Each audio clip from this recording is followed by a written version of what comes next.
కేంద్ర ప్రభుత్వ సహకారంతో రాష్ట్ర ప్రభుత్వం మరుగుదొడ్ల నిర్మాణానికి శ్రీకారం చుట్టిందన్నారు ఐపీ స్పీకర్ కోడెల. ప్రజల్లో చైతన్యం తీసుకొచ్చి స్వచ్ఛ ఆంధ్రప్రదేశ్లో భాగంగా త్వరితగతిన ప్రాజెక్టును పూర్తయ్యేలా చూస్తామన్నారు ఆయన. నిధులు సరిపోకుంటే బ్యాంకుల సహకారంతో మరుగుదొడ్ల నిర్మాణాన్ని చేపడతామన్నారు ఐపీ స్పీకర్.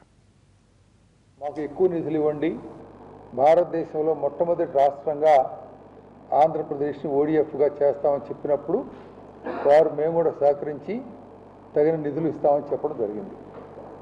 భారతదేశంలో ఒక్కొక్క మరుగుదొడ్డికి 6,000 రూపాయలు రాష్ట్ర ప్రభుత్వం నుంచి ఇస్తున్నటువంటి రాష్ట్రం అందే. ఏ రాష్ట్రంలో కూడా ఈ డబ్బులు ఇవ్వడం లేదు ఒక్కొక్క మరుగుదొడ్డికి. ఆ ప్రోత్సాహంతోనే దాదాపు 6 లక్షల నిర్మాణం పూర్తయింది. 17, 18 ఒరిజినల్గా 2019 నాటికి 52 లక్షలు అర్బన్ ప్రాంతాల్లో ఉన్నటువంటి వాటిని కూడా కట్టాలని గమ్యంగా పెట్టుకున్నప్పటికీ కూడా 2018కే పూర్తి చేయాలని ఒక టాస్క్ మేము ఛాలెంజ్గా తీసుకోవడం జరిగింది ప్రభుత్వం. గ్రామీణ ప్రాంతాల్లో కూడా ఈ యొక్క టాయిలెట్స్ నిర్మాణం ఎంత ముఖ్యమో నిర్మాణానికంటే ముందు ప్రజల సంసిద్ధులు చేయాలి. ఈసారి దాన్ని ముందు ప్రజలను సెన్సిటైజ్ చేసి వాళ్ళలో చైతన్యాన్ని తీసుకొచ్చిన తర్వాత కట్టడం జరిగితే దాని ఉపయోగం